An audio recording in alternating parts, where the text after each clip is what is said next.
여러분, 뉴스 보셨나요? 한국은행이 드디어 물가를 잡았다고 합니다. 목표치인 2%에 도달했다고 기자회견에서 안도의 미소를 지으면서요. 근데 저는 그 뉴스를 보고 채널을 꺼버렸습니다. 왜냐고요? 그 뉴스가 나오던 날 아침, 저는 동네 분식집에서 김밥 한 줄에 4,500원을 냈거든요. 5년 전엔 2,000원이었습니다. 마트 신선 코너 앞에 서면 손이 떨립니다. 삼겹살 한 팩, 상추 한 봉지, 계란 한 판, 장바구니에 넣었다 뺐다를 반복합니다. 그런데 통계는 물가 안정이라고요. 오늘 이 숫자의 거짓말을 정면으로 해부하겠습니다. 이 진실을 모르면 여러분은 평생 내가 돈을 못 벌어서 힘든가 보다라는 자책의 늪에서 빠져나오지 못합니다. 끝까지 봐주세요. 먼저 가장 기본적인 질문부터 드려볼게요. 물가 상승률 2%라는 게 도대체 무슨 뜻일까요? 간단한 예시로 설명드리겠습니다. 작년에 1,000원이던 사과가 올해 2,000원이 됐습니다. 상승률 100%죠. 다들 난리가 납니다. 언론도 떠들고 국회도 시끄럽습니다. 그리고 또 1년이 지났습니다. 2,000원이던 사과가 2,040원이 됐어요. 상승률 딱 2%입니다. 뉴스 자막에는 물가 안정세라고 나옵니다. 하지만 현실에서 사과는 여전히 2,040원입니다. 1,000원짜리 사과는 이 세상에 없습니다. 여기서 핵심이 나옵니다. 물가 상승률이 낮아졌다는 건 물건값이 내려갔다는 뜻이 절대 아닙니다. 비싸진 가격에서 아주 조금 더 비싸지고 있다는 뜻일 뿐입니다. 우리는 이미 높아진 가격 위에서 살고 있는데 정부는 더 오르는 속도가 느려졌으니 괜찮다고 말하는 겁니다. 이게 말이 됩니까? 그리고 더 무서운 게 있습니다. 여러분 기억하시나요? 코로나 이후 러시아 우크라이나 전쟁 때 밀가루값 오른다고 라면값, 빵값이 얼마나 빨리 올랐는지 편의점, 프랜차이즈, 식품 대기업들이 그야말로 번개처럼 가격을 올렸죠. 그럼 그 이후에 밀가루값이 다시 내려갔을 때 가격도 내렸나요? 안 내렸습니다. 이걸 경제학 용어로 가격의 하방 경직성이라고 합니다. 한번 올라간 가격은 좀처럼 내려오지 않는다는 뜻입니다. 기업들은 원자재 값이 오를 땐 비용 전가라는 명목으로 즉시 소비자에게 부담을 떠넘기고 원자재 값이 내려가면 이미 오른 인건비, 물류비를 이유로 절대 내리지 않습니다. 그 피해는 고스란히 누가 집니까? 바로 우리입니다. 자, 여기서 한 발 더 들어가 봅시다. 한국은행이 금과 옥조처럼 떠받드는 이 물가 목표 2%, 이게 어디서 나온 건지 아세요? 1990년대 초 뉴질랜드에서 처음 도입된 개념입니다. 30년도 더 된 이야기입니다. 당시는 세계화가 한창 진행되던 시절입니다.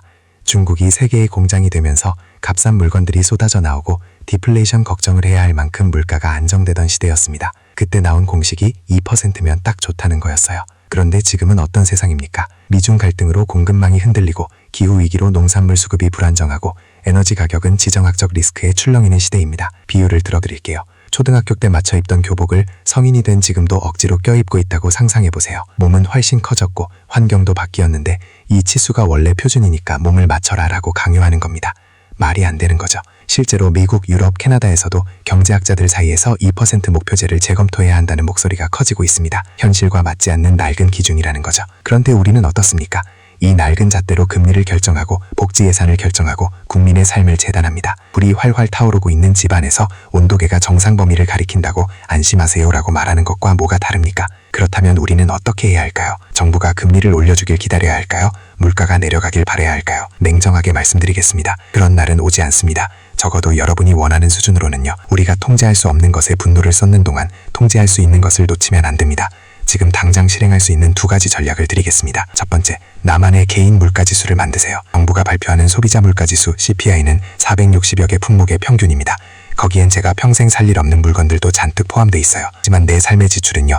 식비, 주거비, 교통비 이 세 가지가 전체의 70에서 80%를 차지하는 분들이 대부분입니다. 딱 한 달치 가계부를 펼쳐보세요. 이든 메모장이든 좋습니다. 작년 같은 달과 비교해서 내 핵심 지출이 얼마나 올랐는지 직접 계산해보세요. 정부 발표 2%가 아니라 내 삶의 물가 상승률을 직접 보는 겁니다. 이게 왜 중요하냐고요? 내 지갑의 실질 구매력을 알아야 방어 전략을 짤 수 있기 때문입니다. 적을 알아야 싸울 수 있으니까요. 두 번째, 현금을 그냥 쥐고 있지 마세요. 여러분, 지금 통장에 현금이 잔뜩 쌓여 있다면 사실 손해를 보고 있는 겁니다. 현금은 매년 물가 상승률만큼 조용히 녹아내리는 아이스크림입니다. 물가가 3% 오르는데 예금 금리가 2%라면 실질적으로 1%씩 손해를 보는 거예요. 가만히 앉아서요. 그럼 어디에 넣어야 하냐고요? 이 영상에서 특정 종목이나 상품을 추천할 수는 없습니다. 하지만 방향은 말씀드릴 수 있습니다. 인플레이션 환경에서는 실물 자산과 생산성 있는 자산이 현금보다 유리한 경향이 있습니다.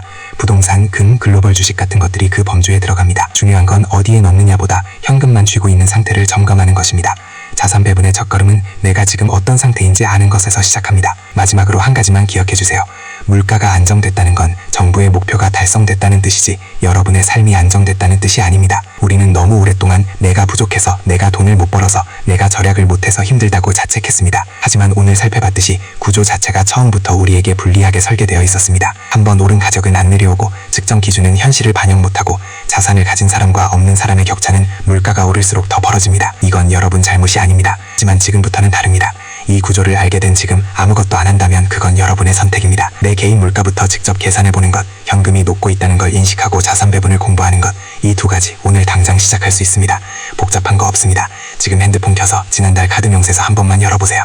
그게 시작입니다. 오늘 영상 어떠셨나요? 주변에 나는 왜 이렇게 살기 빡빡하지 라고 사책하는 분이 계시다면 이 영상을 꼭 공유해주세요. 분들에게 진짜 필요한 건 자책이 아니라 각성이니까요. 구독과 좋아요는 이런 콘텐츠를 계속 만들 수 있는 힘이 됩니다. 글로 여러분의 실질 물가 체감은 몇 %인지 얘기해주시면 다음 영상에 반영하겠습니다. 지금까지 경제학 똑똑이었습니다. 감사합니다.